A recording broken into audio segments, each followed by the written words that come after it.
Second equation का derivation, second equation of motion.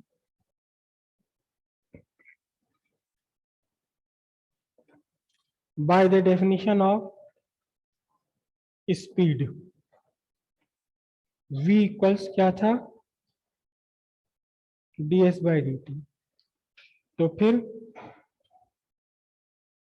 ds equals v D T,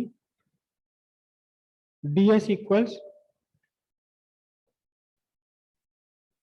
v की value substitute कर दी जो अभी अभी आपने फाइंड किया है, v equals u plus A T. ठीक है।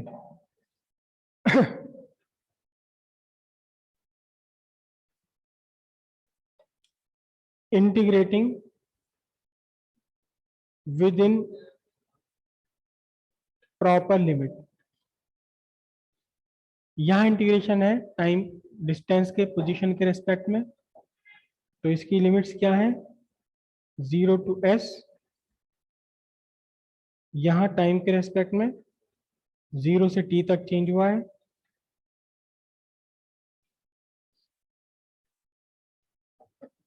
यहां कुछ भी नहीं है जिसका इंटीग्रेशन करें, s to the power 0, 0 to s with respect to s, integration 0 to t u dt plus integration 0 to t at dt, integration 0 to s to the power 0 with respect to s। यहां u variable नहीं है, constant है, initial speed है ये आपकी 0 to t, लेकिन अब क्या लेना पड़ेगा आपको, एक्सेलरेशन कांस्टेंट है, बाहर ले लिया आपने t dt। अब उसके बाद एक साथ इंटीग्रेशन कर दीजिए पूरी की पूरी इक्वेशन का, क्या बनेगा, s to the power 0 plus 1 by 0 plus 1, u कहां से कहां तक, 0 से इस तक, u t to the power 0 plus 1 by कहां से कहां तक, 0 से t तक, a t to the power 1 plus 1 क्योंकि यहाँ 1 पावर है, डिवाइडेड बाय 1 प्लस 1, कहां से कहां तक, 0 से t तक। ये क्या बना आपका, ये बना s, लिमिट्स इसकी 0 टू s, u क्या बना ये t, limits plus a by 2 क्योंकि 1 प्लस 1 जो अपॉन में है इसे बाहर निकालना पड़ेगा, और 0 to t।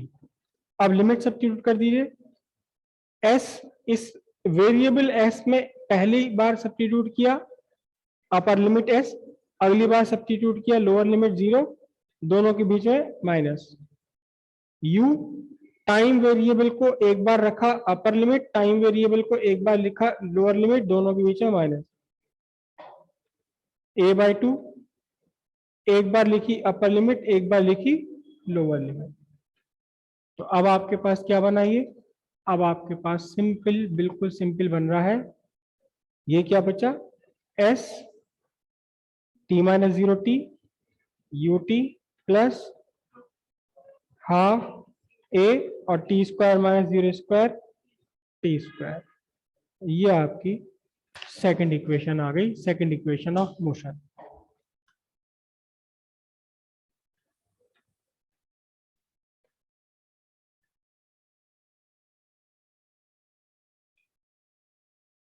Third equation of motion,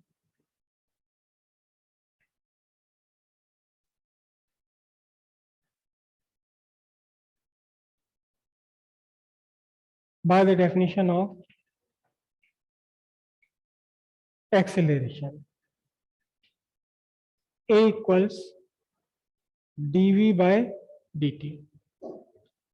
ये तो एक्सेलरेशन से है, ठीक है, इसमें थोड़ा सा मॉडिफिकेशन कर रहे हैं, थोड़ा सा इस इक्वेशन में मॉडिफिकेशन कर रहे हैं, a equals dv by dt ds से मल्टीप्लाई और ds से डिवाइड कर दिया, कोई डिफरेंस तो नहीं पड़ा, जितने से मल्टीप्लाई करा उतने से डिवाइड कर दिया।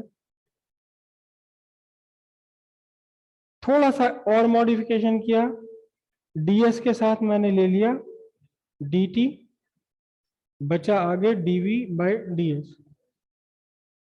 मल्टीप्लिकेशन है दोनों के बीच में। अच्छा ds बाई dt क्या है? यह है rate of change of displacement, rate of change of position, यह है velocity, instantaneous velocity. dv by ds cross multiplication किया, ads इक्वल्स vdv। ठीक है, उसके बाद integrating with in proper limits. यहां पोजीशन की डिस्प्लेसमेंट की क्या है कि लिमिट्स 0 से s तक। वेलोसिटी कहां से कहां तक चेंज हो रही है? सॉरी, u से v तक।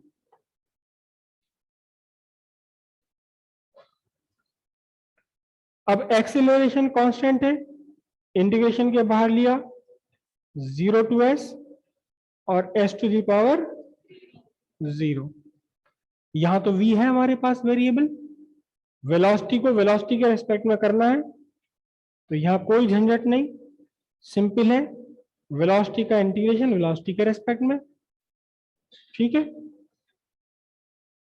अब इंटीग्रेशन कर देते हैं, s to the power 0 plus 1 divided by limit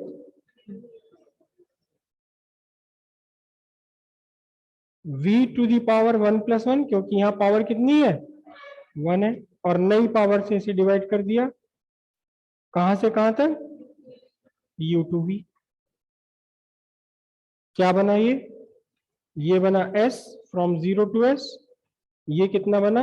1/2 मैंने बाहर ले लिया, v square from u to v।